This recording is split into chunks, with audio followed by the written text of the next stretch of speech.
Welcome back to the Working Lunch. I'm Jack Crumley. I am joined now by Josh Sneed, stand-up comedian, co-founder of CincyShirts.com. Do you go? Is it CincyShirts.com or you just say Cincy Shirts? Either one's fine. You hope people know how to find a website by at this by point. now. Yeah. I'm really happy to have you on the show. How are you? I'm great, man. Thank you for having me. It's good to be here. How is the shirt business right now?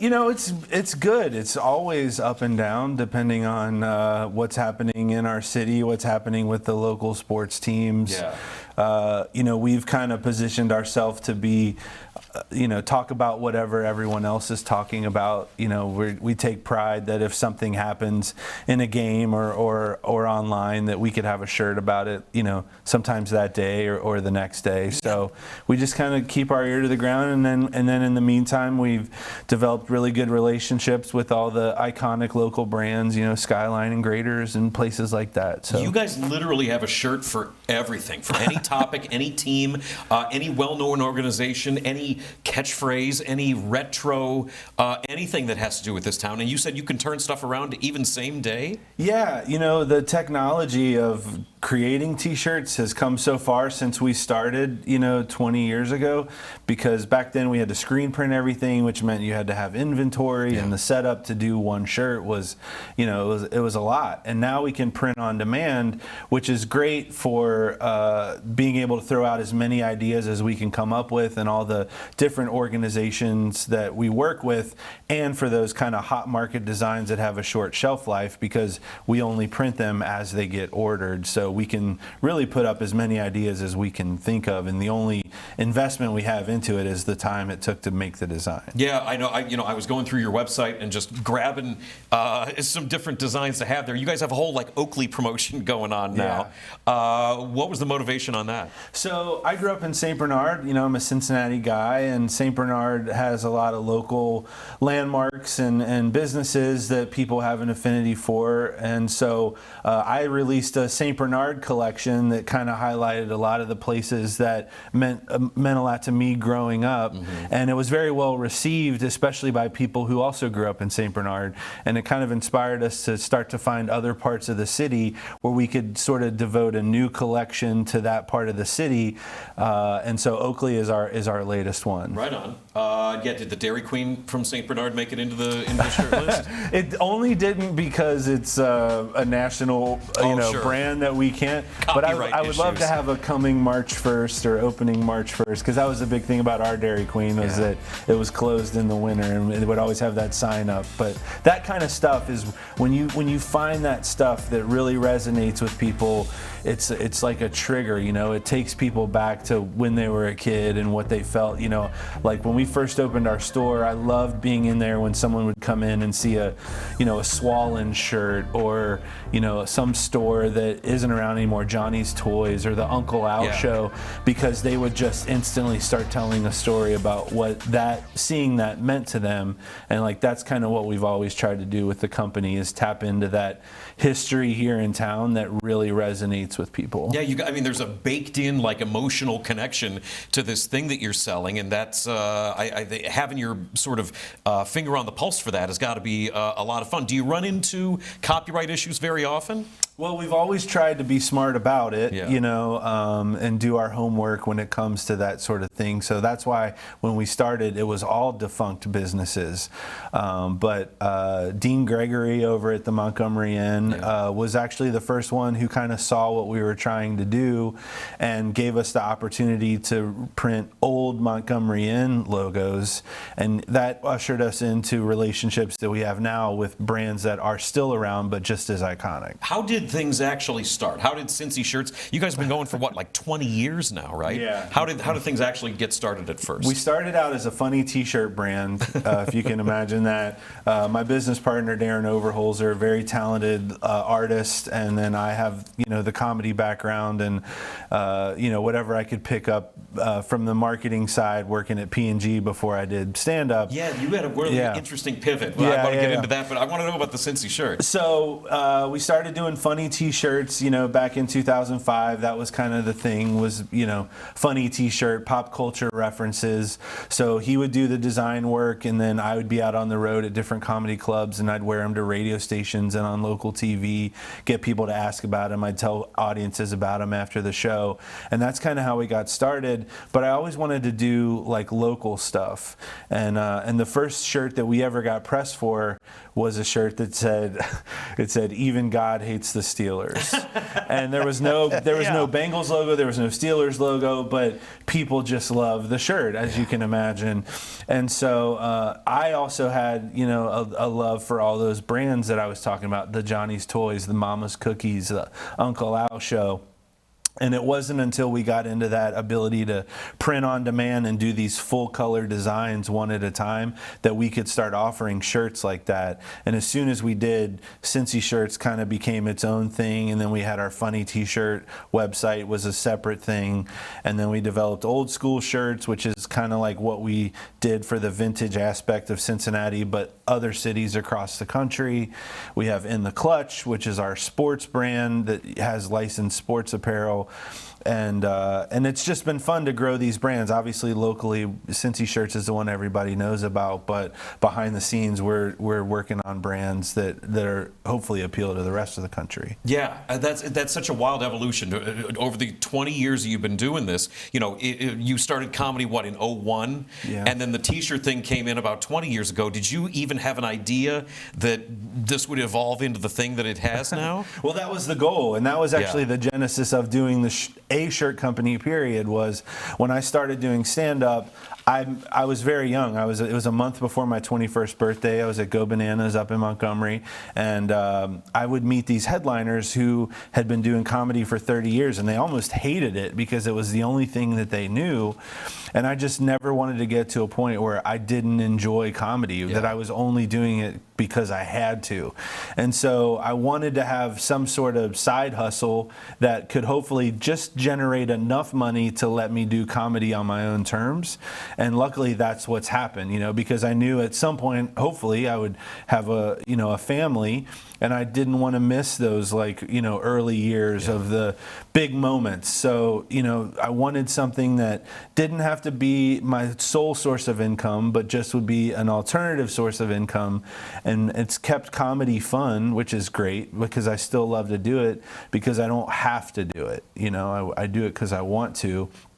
And so between that and the T-shirt company and all the other little side hustles that I have going on, they kind of amount to a life that I enjoy by being able to, stay at home and do stuff as a family, and also still go out on the road and do comedy. Yeah, Cincy Shirts starting out as a side hustle. And, I think you guys have done such a really admirable job of partnering with all sorts of organizations, all sorts of nonprofits. I mean, is there anybody that hasn't at some point rang you guys up and said, hey, what can we talk about with doing a T-shirt? I'm sure there are. And if they're watching, cincyshirts.com, we'd love to work with you. We love to work with all the local organizations, because I feel like, not to be too cheesy, but I feel like that's what Cincinnati is. That's what I love about this town, is whether it's your high school that you are in love with forever, or the local business that you support as a restaurant or a store. If it's something that happened that, like the shooting on Fountain Square, or Fiona being born, or whatever it is, our city comes together for the things that they're passionate about.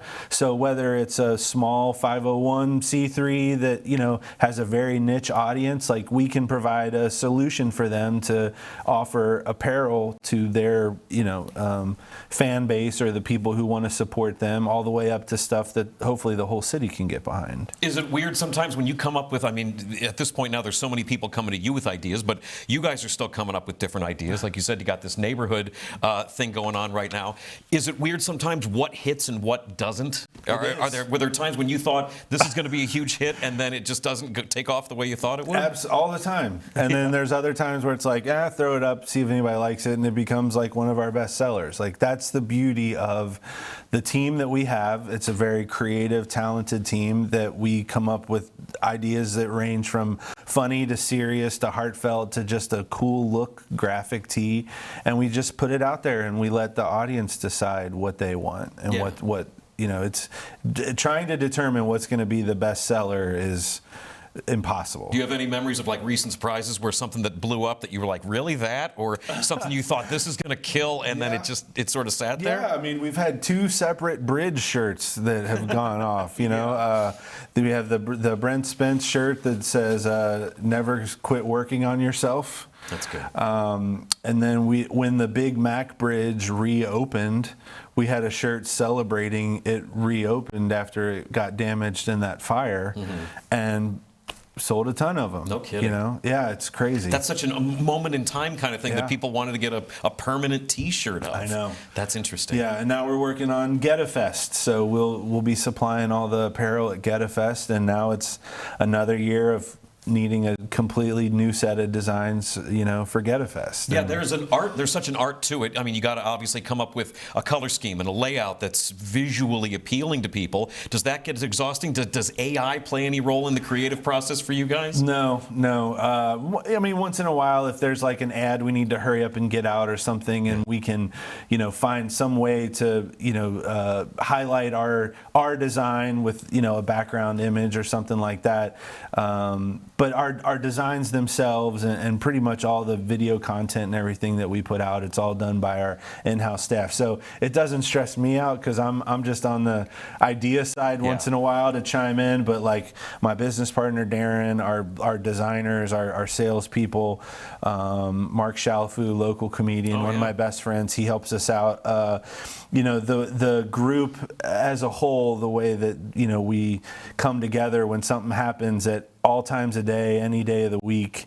It's the process of narrowing down to what ultimately the public sees is kind of the most fun, because we'll have ideas that are all over the board, and then we'll see where we end up landing. But it is a total team effort, and I probably have the least amount of input in some of the genius that comes out of it. Well, yeah, but you're the idea guy. I'm one of the idea guys. Okay. Yeah, I can't take all the credit. Sure. I'm one of the faces, but I will give all the credit to our design team, because the way they can execute a vision, whether it's something we come up with or a foundation or a business that we work with, to listen to what they want and then actually get it down to a design that looks good on a shirt, like that's where the art is, and that's all them. Do you, because of the evolution of being in business for 20 years and the number of shirts that have been hits, is there an issue sometimes with people taking you guys for granted? I don't know about for granted. I think it's easy for anyone to forget small businesses, because we're not always right in your face reminding you that we're there. Amazon and DoorDash have made it hard on retail and food and beverage because it's just easier. It's easier to place an order and it'll be on your doorstep in the morning, or to not leave your house and have someone drop off a bag of food on your porch. But once in a while, when we put it out there that we're still here, and if you like what we do, then we could use your support, people show up. Yeah, you've been really public awesome about that stuff. I remember 6 months to a year ago, there was a Facebook post that I think you made that was like, hey, look, this is where we're at. Could really use you guys' support. And there was a good response to that? It was an amazing response, And it came from a place where I've seen too many other businesses wait until it's too late. Yeah. That when they talk to people with that kind of honesty, it's because they're closing their doors, and they stuck it out for as long as they can. And I didn't want to let that happen, So I was hesitant about doing it. That's why I did it from my personal account versus the Cincy Shirts account. But I was just trying to be honest with people, because it was January, it was snowing, our store was closed. The Bengals are out of the playoffs. We're not even really talking about baseball yet, and we could use a little boost, and people showed up. God, does that drive you nuts when something that is so far out of your control, like the Bengals not being in the playoffs, then has an effect on your bottom line? It sure does, and you don't, you still want to support them and be a good fan, but it's just the reality, if people aren't going to games and need a new shirt or something that's excited about. But I also remember to the early days when our shirts were all based in negativity because we led the league in arrests or something. You know what I mean? So I'm appreciative of the optimism that we can have. Now I just need the teams to go out and produce and get the rest of the city excited about it throughout the season. Yeah, you and everybody else, right? Right. Hey, before we go to break, I do want to also ask you about the Field House, which is a little bit of a newer venture for you. You're listed, I believe, on LinkedIn as partner. This is in Northern Kentucky. This is a, batting cages, and it's a youth sports training camp, but it's not like mini golf and like arcade games. This is an actual training thing. That's right. I'm a glutton for punishment.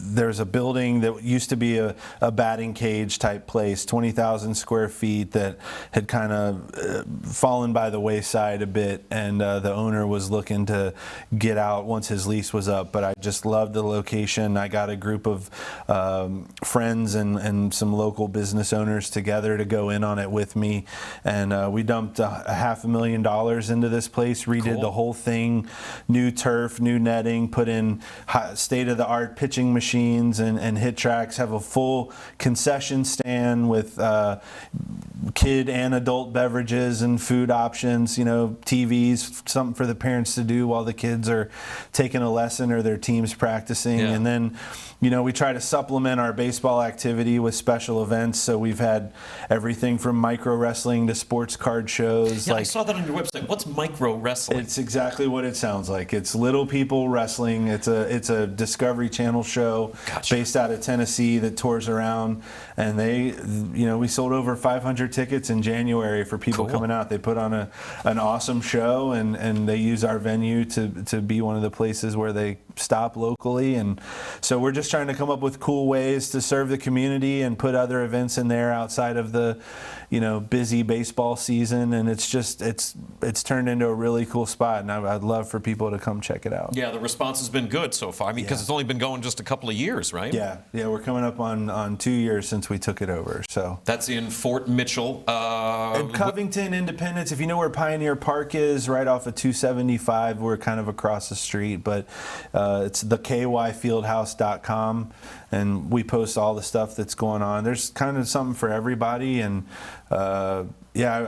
people that come in are really impressed by it, so we just need more people to come in. Well, you're a regular Renaissance man between the T-shirt business and the Field House, and then, of course, the stand-up comedy, which we're going to take a break. When we come back, we're going to talk a lot more about that. I got a lot of questions. It's something I'm very interested in.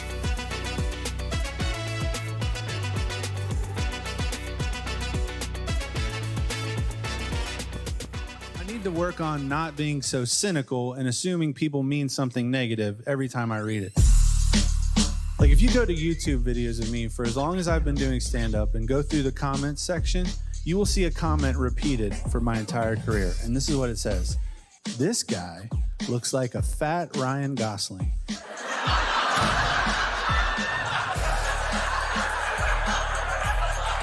Don't clap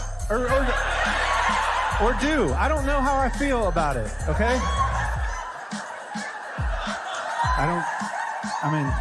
There are two ways to take that if you're me, okay? The positive way would be, oh, that's kind of nice. Maybe if I ate a little healthier and got some exercise, I could get mistaken for an A-list celebrity. I don't ever read it like that. I never once read it like that. The way I read it is like, guys, you know Ryan Gosling? Picture he just gave up. I'm talking 20-year cheat day. Then he got stung by a bee and had an allergic reaction to peanuts. That's the kind of... So that's Josh Sneed. How long did it take you to come up with the fat Ryan Gosling joke? You've been hearing it for years, you said. It. Yeah. The YouTube comment section came up with it. It was something that just...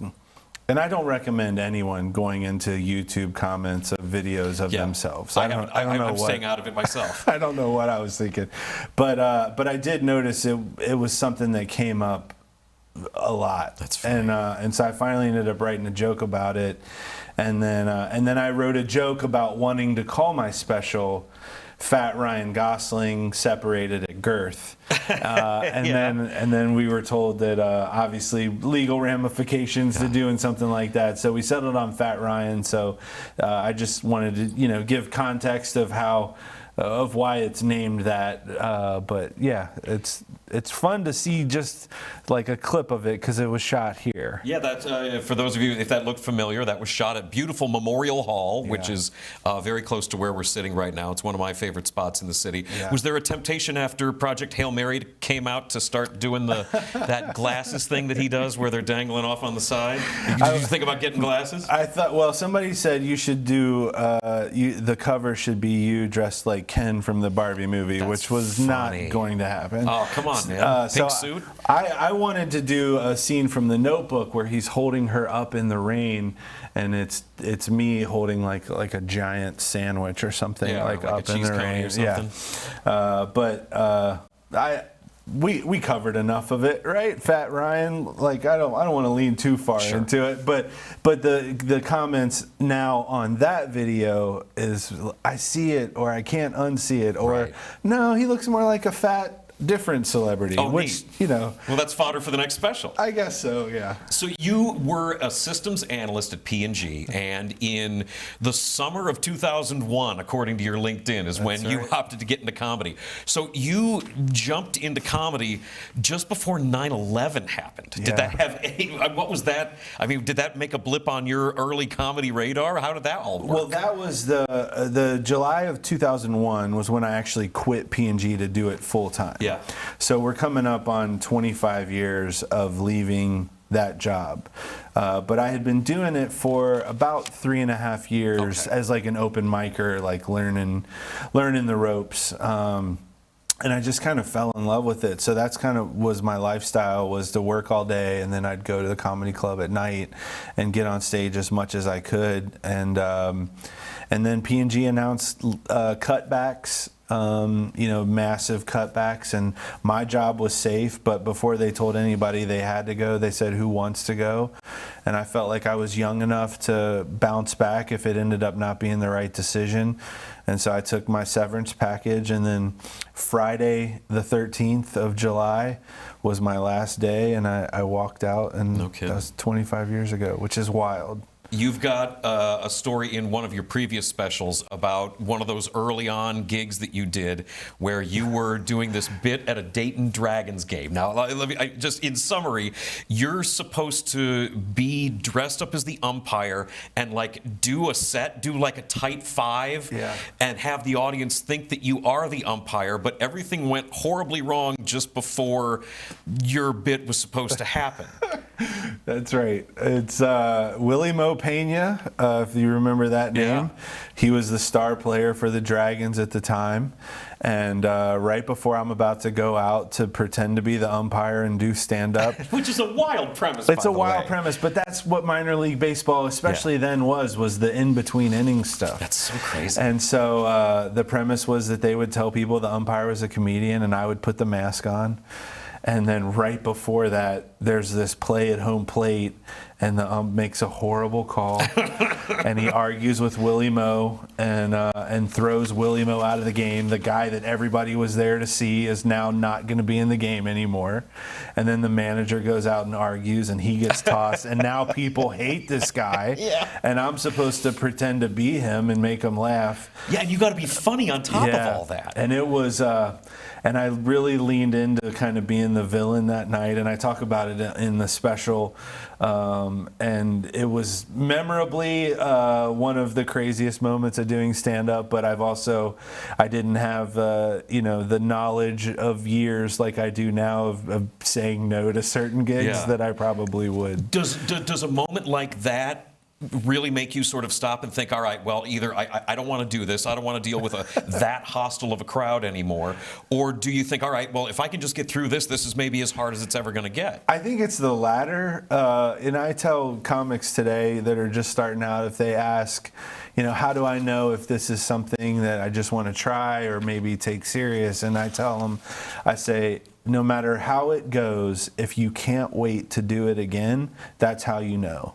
So if it goes terrible and you can't wait to get up there and try it again, or it goes great and you can't wait to try to replicate it or do even better, that's when you know that you're serious about it. Yeah.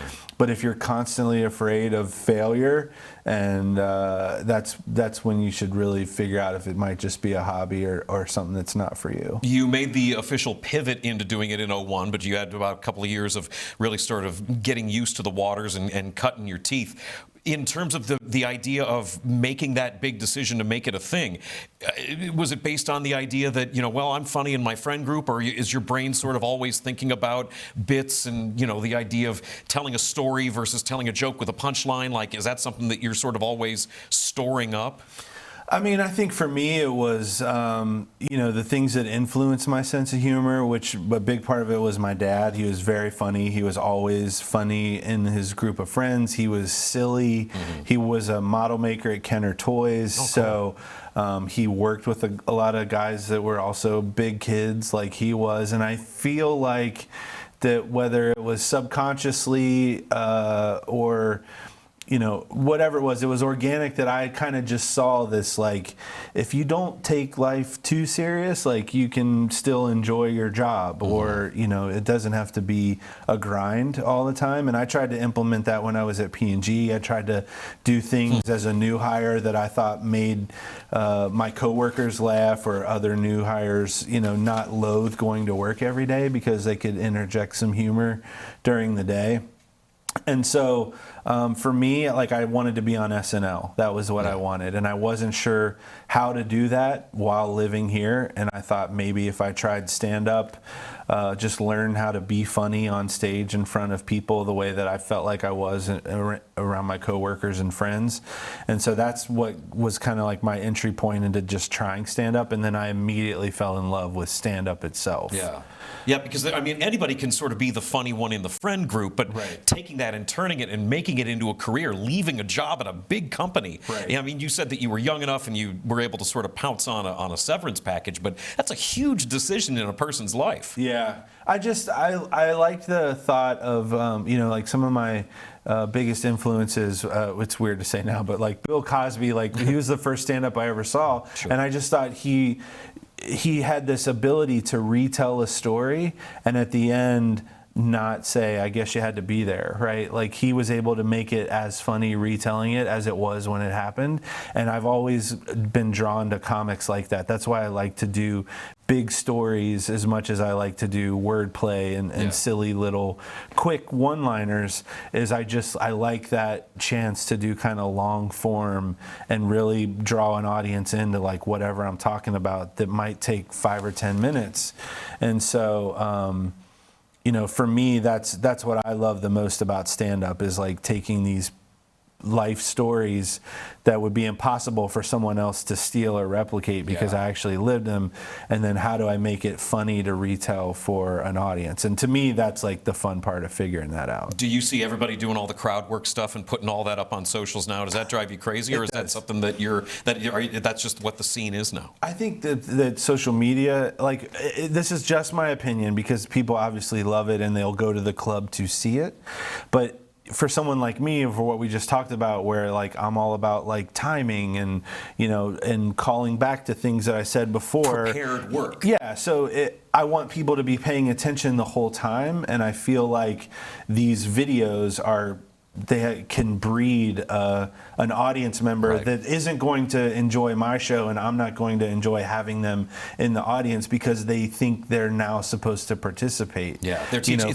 people the wrong lesson. Yeah, I like people who show up and want to listen to what I've prepared, but the people who can do it well, like, hats off to them. Sure. I try to get it out for my audience. Like, I want you to come and listen versus like interject. Speaking of interjecting, I'm so sorry. We got to go to break. All right. Josh Sneed, CincyShirts.com, stand-up comedy, your latest special. Fat Ryan is on Angel. You can join Angel Guild, and you can stream it. I think it's also on Amazon. It is. It's still out on Amazon, and it'll be bouncing around. If you just go to fatryan.com, whatever day you go there, it'll take you to where you can watch it. He's one of the best in town. Josh Sneed, we got to take a break. This is The Working Lunch. Stick around.